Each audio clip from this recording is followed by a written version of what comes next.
Hello and welcome to another edition of Pulp Picks. My name is Patrick. I'm Fritz. And we're here to give you this week's reading recommendations on New Comic Book Day. Very excited about this week. I could hardly contain my excitement.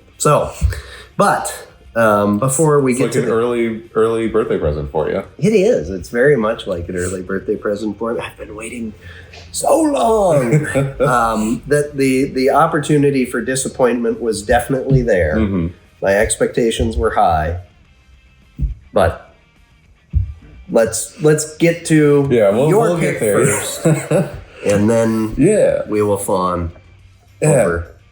So my pick was Ultimates 18, and if you couldn't tell from the cover, because like the whole thing with all the Ultimate books, we've been kind of counting down. We're waiting for the maker to get out of the city, and this is the last issue before everything starts going down. Like, it's really hard to read an entire comic book while holding your breath. Yeah. So this issue, it's Tony basically sending this broadcast out to the entire world, being like, hey, this is like what's actually been going on. Like, as far as the wider world is aware, like, yeah, you've got like these different like sections that used to be like parts of the world that we know, like instead of the United States, it's like the North American Union. Yep. Instead of like Russia and the various surrounding countries of that, it's like the Eurasian Republic, all that kind of stuff. And Tony's just kind of flat out telling everyone like, hey, so the reason the way things are the way they are is like there's this evil dude called the Maker. He's got this huge cabal of like people that have been like murdering and kidnapping and pillaging the world for like at least a couple decades now. And we should maybe do something about that. Yeah. And yeah, it's basically just a giant call to arms, whether or not you've got powers, whether or not you're going to be like actively fighting or like running support or just doing anything. Like, now is the time. Like, the city's about to open. We need to like make our stand, or else we're all doomed. Like, well, the world will never get better if we don't act now. Yeah. And yeah, no, it's like you said, it's the whole issue is this big speech. It's basically seeing like tension rising and rising as you go, like people listening, reacting, in terms of like kind of the civilian population taking notice. A bunch of the other Ultimates are doing things. Right. To get ready for it. Cabal is watching all of this. Yeah. Nick Fury is. Yeah, I love Fury's reaction. It's just like, he's so mad. It's great. Well, which is interesting because we know from, what was it, the special? Yeah. That Nick Fury frequently ends up bucking the system and realizing that what's happening is really wrong. Mm-hmm. So it's going to be interesting to see how that plays out with this iteration of Fury. Because this Fury so far doesn't seem to be quite there yet. But like the fact that they've introduced that whole notion of just like eventually every Fury LMD like realizes how much of a monster they are and everyone that they're working with is like, that's got to come back into place somehow. Yep. And that was such a good issue. Yeah. Which, hey, 2 years, the next one shot 2 years in, comes out next month, I think. Yeah. So if you haven't gotten signed up for it, definitely do that. But yeah, this is, you got all these different things kind of coming to a head. We've got America Chavez paying a visit to someone that we haven't seen in a bit. That is a nice little like. Nice little end cap to that whole story. We've got Luke Cage and the Avengers program kind of like making their big move. Yep, we've got Danny Rand off on his adventure. We get to check in with what's going on with like Thor and them for a little bit. It's basically just kind of like, this is what everyone's doing right before everything is probably about to like go absolutely nuts. Yep. Like, this is kind of like the last big like moment before the real fight starts. You've got Janet buying groceries. Which you were talking about next issue. Next issue is going to be very interesting. So this is very much like, listening to a symphony, just kind of, where they start kind of low and then start building up, and the music is just building and building and building, and we get right up to the edge of the crescendo, and it's just the anticipation that is built up in this issue is just amazing. So if you've been reading any of the Ultimate stuff, honestly, you could have just been reading Ultimate Spider-Man knowing that this confrontation is now going to come to a head. and you could pick up this book and just prepare for the event. Like this or Black Panther or X-Men. Yeah, this is like the first issue that really kind of like touches on like all the other titles because it's this worldwide broadcast. You have characters from all those books kind of like seeing and responding to it in some way. Because now cat's out of the bag. Like everyone knows the fight you thought was your fight is actually everyone's fight. And Iron Lad's speech against the system that's in place is just. I don't know, it's like one of those great movie speeches or something. There's like a segment in there where I was just like, ooh, Dennis Camp is killing this. Like, it is really well spoken. Well, and like, it's very much in the vein of like what this whole Ultimate Universe has been about, what the Absolute Universe at DC has been about, this notion of just like the future, like that you were promised this like good and just world where you can like make your way through and like be safe and comfortable just isn't the world that most people have anymore. Like it, and what are you going to do about that? Like, are you going to like try and fight to actually make a better world for yourself and the people around you, or are you just going to like keep letting things be the way they are? Right. Yeah. And, absolutely. Yeah. No. I think that speaks a lot to like why both universes have been so popular for readers. Is that because for a lot of people, I know I'm there with it. Like, yeah, man, things are like not like what I was like told life was going to be like growing up. And I think that's been the way for a lot of people for a long time. Yeah. Well, I mean, struggle is kind of a universal truth, right? So tap into that. Yeah, no, it's been so good. The art is great in it. The whole Ultimate Universe, and like you said, the Absolute Universe over at DC has just been really well thought out. It's been really well executed. It's interesting to see them coming up against their own timeline for the end of the Ultimate Universe, which they keep insisting it's ending. I think they're for realsies about it this time. Like the way that this like is a change for you. No, yeah, well, been speculating. Well, because in particular, both like Dennis Camp and Peach Momoko like have made statements in regards to it that like do genuinely feel like they both have like things that they would have liked to have kept doing, but it does really sound like.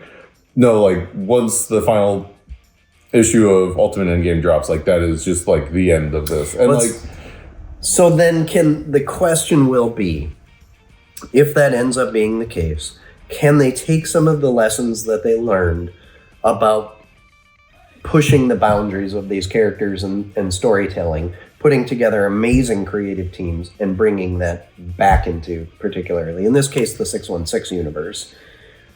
Or do you do something totally different and start up a whole new one and do it kind of all over again? I guess you could. Well, we'll have to find out.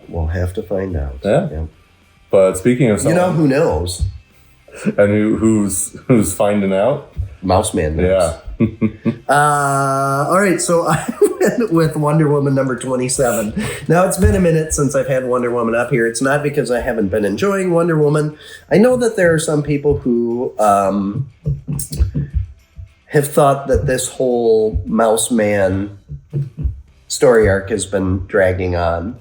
But for me, because this is Tom King, and Tom King has a tendency to take time with a lot of the stories. This was also kind of one of the knocks on his Batman run, it was too drawn out. But when you do that, you also, if you make the crescendo again, if we're going to stay on that same kind of symphony comparison, if you nail that part, the buildup just makes that so much better, right? So, and for those of you that have been kind of, complaining about this book and whatever, mice have ears.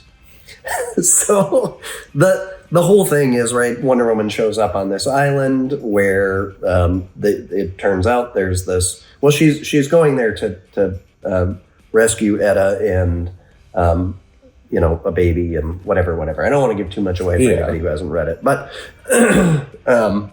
we know that there are implications for her actions here in the future. And we get to see a very clear view of a number of those in this one. But we also get to see the confrontation, the throwdown between Mouse Man and Wonder Woman. And Mouse Man is pretty powerful. Mouse Man runs this entire island without... Look at his army of, well, these are rats, I guess, but... Yeah, I think they're big mice. I think rats. Yeah, maybe. I work in the lab. Those are rats. True.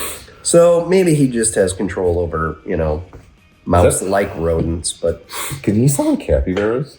Maybe. That would actually be a really funny bit. Yeah, what would they? They'd just sleep though, wouldn't they?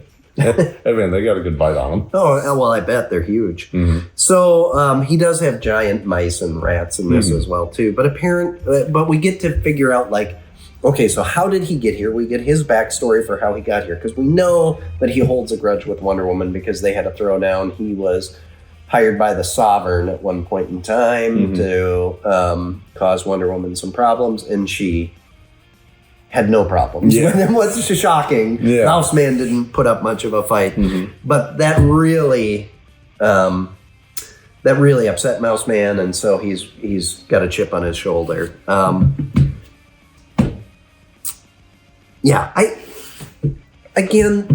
We were talking about it before. King has done a great job of putting people in Wonder Woman's way that underestimate her over and over and over again. And it's not just her strength or, her half-god powers or her Amazonian upbringing or any of that stuff. It's her steadfast moral compass and her unwillingness to waver on doing what's right for others and protecting them when they need it and helping them when they need it. And she also, even if she's confronting something or fighting something, she's not going to let it go too far. There are points where she's fighting giant mice and she feels sorry for them, So I don't know, there's just something so good about this character in the way that King is understanding Wonder Woman and understanding also the villains, because again, I love how they keep underestimating her and she just keeps going through one obstacle. They put walls up in front of her and they're thinking she'll never climb this wall, and she just busts through it. I'm Wonder Woman. You really thought this wall was going to stop me? It's just been great. And then also the art is just absolutely gorgeous. Just amazing. So anyway, I think that Wonder Woman has been, this whole King run for me has been really good. I know that there are some people who disagree, but I've been really enjoying it. So, and you know what? There is a giant wall of comic books up here. You can like what you like. Yeah. And you can let other people like what they like. Not every comic has to be written for me. There are definitely comics that I'm not enjoying, so I'm not reading them. Yeah. So anyway. But I will say, if you let me just pick one at random. Yeah. Actually, I don't know what Ferocious is. It's a new thing that came out this week. But just go with Exquisite Corpses. It's to the left of it. Yeah, if you like Exquisite Corpses, you're a bad person. Well, if you like it too much, then you probably actually do have something wrong with you. It's funny because actually a fair number of the people getting it are actually some of my favorite people. Yeah, well, for sure. It's a great story. No, but you're good people. I do worry about James Tynion because that guy has some terrible things happening in his head. Right, James? Yeah. Yeah. I said it and then I instantly questioned it. All right. Enough with the lead up. To the surprise of literally no one who's ever met this man. The joint pick this week is Nova Centurion. Yes. I'm glad that at the threat of your employment here, you agreed to make this our consensus pick. Well, because we were talking beforehand, and it's do we want to do this as consensus pick or just your pick? Because it was going to end up here regardless. It was just a matter of whether or not both of us want to talk about it. Correct. And as the fact that it's here, obviously I very much enjoy this too. Maybe not to the same level as this guy, but... So I have been going through and rereading Annihilation War and the Abnett Landing Nova series and a bit of the Abnett Landing Guardians of the Galaxy series to get ready for this. So I've spent the last few months reading that, and I was really expecting this to be something, a totally different take. I was not expecting it to dovetail so beautifully into that really highly regarded era in Galactic Marvel. Kind of building off of that, the fact that considering all the different like creative teams they've had tackling a lot of the space stuff over the last like 20 or so years since Annihilation happened, the consistency of like which a lot of these characters, like how where they are now builds off of those things is just really surprising and well done. Like the fact that like this is a book that clearly like is still like dealing with the fallout of a lot of these different events, whether it's some of the older stuff like Annihilation or Conquest or more recent stuff like some of the recent Guardian runs or the Imperial event that just happened. Yeah. And like it all just feels like all these things have kind of like building on each other, and like Rich is just constantly having to react to and like live through all these horrific events. Which they specifically address in here. Also. So let me just start by saying thank you, Keith Giffen. Thank you, Abnett and Lanning. Dan Abnett and Andy Lanning did an amazing job taking what Keith Giffen started with Annihilation and the Drax miniseries that led into Annihilation and all of that stuff. It was all really good. If you haven't read it, you really should. I highly recommend. But do you have to have read it to do this? No. Do you have to have read Imperial? It would help. I would recommend it. But no, you don't have to. And yeah, that's the really cool thing here is that like, so well, definitely like dwells on a lot of these like things. It's never in a way where like if you haven't read them and you're just like, oh, like this looks like a cool space superhero thing, like you can absolutely just like hop in and it just lets you know what you need to know. Yes. Like, and it's because like there's characters in here, whether they're like new or old, that like you might know or you might not, but they do a really good job of being like, oh, this is just like who this person is. This is what they're about. And in a really like good way that you just don't always see in first issue sometimes. World Mind sounds like World Mind. It feels like World Mind. Rich is very Rich-like. There's a particular point, sidetracking for the art quick, where like kind of like World Mind kind of like manifests on like on his helmet, cool. And like that was really cool. Yeah, and we get Pip the Troll. Yeah, who is a throwback to the old Adam Warlock running around trying to do something similar to what Nova's doing here, helping people throughout the galaxy. So, man, what a cool setup! And I really liked how the initial setup worked, and then there was a small time jump, and now this is where the story is really going to take off and get traction. Throwback to a character that we have not seen in quite a long time. Yeah. And like just some of the new like concepts that Jim McKay is throwing out there, like some of the kind of more like underworld aspects of the new Galactic like really layout. Cool. Yeah.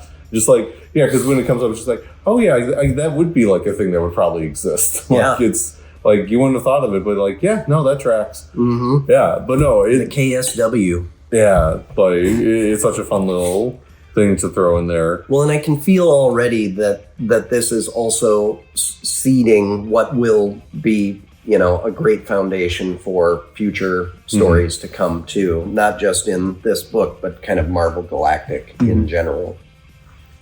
Yeah, no, and speaking of Galactic, like there's definitely sometimes you'll see like certain artists like don't always like have like the best like feel for like doing like space stuff. It's just like not everyone can do it. Not the case here. Alvaro Lopez. Yes, is the name. Yeah, he like all the aliens just like feel like so real in a way that like you don't always get like the look of like all the ships and like the planets that you go to. Yeah, and you and I a month or two ago went trying to kind of see, because we were relatively unfamiliar with his work, so we kind of did an internet search to kind of see, and it was hard to tell where this was going to go.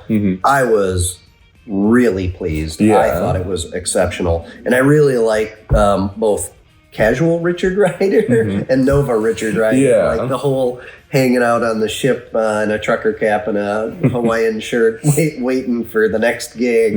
Was really good. So he just has a really good feel for it. You're absolutely right there. So it was a fantastic read. All right, well, I could fawn over this for a long time. But last thing that I'll say is, for Imperial and that whole story arc, it felt kind of quick, and there was a lot of, it was, I don't want to say anticlimactic, but like the end of it was more like, okay, it's less of a big blow up and confrontation and everything, and more of, and we just set the table for all of these other stories to take off. And I think that makes it so much easier for a book like this to really just launch quickly. And so I'm really excited on how Planet She-Hulk and Nova have taken off so far. And I just really hope that they keep going, because this has been kind of a forgotten wing in the Marvel 616 universe for a while. So, all right. Well, if you can even remember reading any other books this week, what else did you like? There was a bunch of other good stuff this week. New issue of World's Finest was really fun. Really, really good Joker in there, having a lot of fun doing his wacky stuff. New issue of Viking Moon, if you enjoy. Oh, I meant to get to that one. If you enjoy Vikings and werewolves, do want to give a special quick shout out this week. The new Batman Deadpool one shot, not to be confused with the Deadpool Batman one shot. Yes, yeah. So this one, you've got. Whereas the first one you had Zeb Wells and Greg Capullo doing the main story, this time you've got Grant Morrison and Dan Mora, which I think this is the first time they've teamed up since their Klaus days back at Boom. Yeah. Wow. Yeah, but yeah. How does Dan Mora do it? Like, how many books is that guy illustrating? I will say he is straight up said, I'm going back to doing just one book next year, which I don't blame him. But yeah, so they do the main story. You got a couple other backup stories with Hulk and Harley Quinn, Nightwing and Laura Kinney Wolverine, a couple other ones. Yeah, no, it's like, if you enjoyed the first one, you'll probably enjoy this one. I really enjoyed the main story here. It's Morrison definitely playing with some previous stories that they've done, and maybe not in ways that you'd expect. Yeah. No, there's a couple. There's a MacGuffin that shows them, just like, the fact that this is here and also references the last time we saw it in a really fun way is, you forget sometimes how much fun Morrison is when it comes to doing all this crazy superhero stuff. If this was the 70s or 80s, it would have the big double-sized special issue on the cover, because this thing is huge. Oh yeah, it's a thick boy. Yeah. But no, anything else from you, Patrick? Capes was really good. The continuation of the comic book expansion of the Invincible universe. I thought that was really fun. Kirkman's writing another book. He's writing as many books as Mora's drawing right now, I think. Which is funny because they're working on one together too. That was really good. I enjoyed that a lot. What else? I know that I had a ton of stuff. What else did we talk about? You mentioned G.I. Joe's. G.I. Joe was really good. There's a particular action sequence where it's like... Oh, I wanted to talk about that. Yep. Whereas, it's just people hopping across vehicles and just because doing any kind of vehicle action in a comic is always kind of a difficult thing, just because conveying the sense of speed and movement on just the page is not easy. And the fact that they do it, that he's able to do it so easily in this book is just insane. Yeah, so it was so good. I went back to go through it again. Read it is not quite right, but visually read it 3 times. Yeah. So it was that old Russian ballet thing, right? You do it the first time to wow people. You do it the second time to... so that they can know what it is that they saw, and then the third time so that they can really appreciate just how difficult it was and how impressive it really is. So you've got 2 characters, and they've each got their own page, and they're each going from one spot, and they're going to end up in the same spot, so there's this panel between, and like you say, they're jumping from spot to spot to spot, and in my brain, I was just imagining this split screen, if this was a cartoon or a movie or whatever, where each one's doing their own thing on the split screen until the split screen comes together and they both end up in the same place. Mm-hmm. It worked that well. Like, it was so visually impressive. Such a good series so far too. Yeah. It is a massive week. Like I said earlier, like, you don't have to like every varied wall. Yeah, right. You don't have to like every comic because there's plenty of comics that you will like. So, come on in and figure out what it is that is your particular jam, and I guarantee that we've got something this week, and every week, but in particular this week. Allison really struggled to get all of these books out last night. Yeah, I don't blame her. Yeah, it was crazy. All right, well, we do this every week on Wednesdays because that's when the new comics are available for you to purchase. So get on into your local comic shop and check them out. In the meantime, be sure to like, follow, subscribe, comment, share. We're going to be closed on Thanksgiving, but I was going to say, we want to talk about Black Friday and Small Business Saturday and Hangover Sunday. So we'll be running massive sales throughout. Look for the announcements on that. It will be, let's just say that we've been doing this long enough now that there are a few sales that people clamor for every year, and a lot of those will be coming back, but we have expanded it considerably this year. So, one would assume that comic books are your thing since this is what you're watching, but if you have additional interests in, say, Magic or Pokemon or action figures or, manga or whatever, or, you're dreading the cool weather and need some apparel to counter that, there will be sales for you. So be sure to stop on in that weekend. They'll be going all weekend long. Friday obviously better than Sunday at closing time because then you get first pick at everything. But we'll open early Friday, just an hour, because we know that most that early morning hours are kind of taken up by the big chain stores and whatever. So we'll be open at 10 to give people a little extra time to come on in. But yeah, it should be exciting. Black Friday and Small Business Saturday are good every year. Oh, and we're participating in the Shop Downtown Small Business Saturday passport deal and all of that kind of stuff too. So if you get a passport with rubber stamps and all of that to try to earn the cool stuff that the Chamber, the Greater Mankato Growth, is offering through that program, we will be one of your destinations. Yeah. So awesome. Well, thank you, Fritz. This was an amazing week. You can probably tell I was very excited about a lot of stuff this week. No, it never occurred to me. Yeah. All right. Well, we will be back next week with more Pulp Picks. Until then, enjoy the reading.